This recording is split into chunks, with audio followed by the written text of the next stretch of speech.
ತಂದೆ ತಾಯಿಯ ಪ್ರೀತಿ ಸಿಗದೆ ಬಾಲಕಿ ಆತ್ಮಹತ್ಯೆಗೆ ಶರಣಾಗಿರುವಂತಹ ಘಟನೆ ನಡೆದಿದೆ. 17 ವರ್ಷದ ಲೇಖನ ಆತ್ಮಹತ್ಯೆಗೆ ಶರಣಾದಂತ ಬಾಲಕಿ ಅಂತ ಗೊತ್ತಾಗಿದೆ.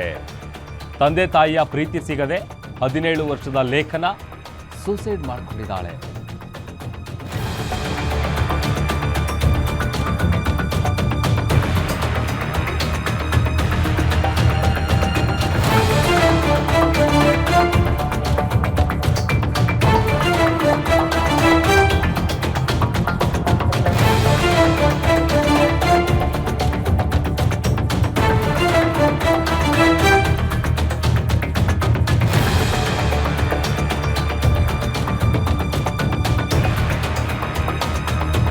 ಹದಿನೇಳು ವರ್ಷದ ಲೇಖನ ಆತ್ಮಹತ್ಯೆಗೆ ಶರಣಾಗಿರುವಂತಹ ಘಟನೆ ನಡೆದಿದೆ. ನಿನ್ನೆ ರಾತ್ರಿ ಮನೆಯಲ್ಲಿ ನೇಣು ಬಿಗಿದುಕೊಂಡು ಆತ್ಮಹತ್ಯೆ ಮಾಡಿಕೊಂಡಿದ್ದಾಳೆ.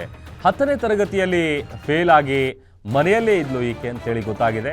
ಕೌಟುಂಬಿಕ ಕಲಹದಿಂದ ತಂದೆ ತಾಯಿ ದೂರ ಆಗಿದ್ರು, ಬೇರೆ ಕಡೆ ವಾಸ ಮಾಡ್ತಾ ಇದ್ರು ತಂದೆ.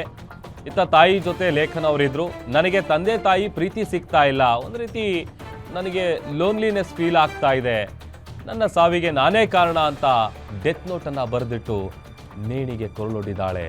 ಫೋಟೋದಲ್ಲಿ ಏನು ಗಮನಿಸ್ತಾ ಇದ್ದೀವಿ, 10ನೇ ಕ್ಲಾಸು ಫೇಲ್ ಆಗಿದ್ರು. ಅದೊಂದು ಕಡೆ ತಂದೆ ತಾಯಿ ಪ್ರೀತಿ ಸಿಗ್ತಾ ಇಲ್ಲ ಅಂತೇಳಿ ತಂದೆ ದೂರ ಇದ್ದರು, ತಾಯಿ ಜೊತೆಗಿದ್ರು.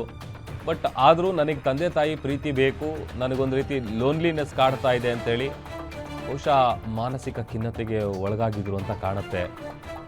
ಅದೇ ನೋವಿನಲ್ಲಿ ನಿನ್ನೆ ಮನೆಯಲ್ಲಿ ಯಾರೂ ಇಲ್ಲದೆ ಇರುವಂಥ ಸಂದರ್ಭದಲ್ಲಿ ನೇಣು ಬಿಗಿದುಕೊಂಡು ಆತ್ಮಹತ್ಯೆಗೆ ಶರಣಾಗಿದ್ದಾಳೆ.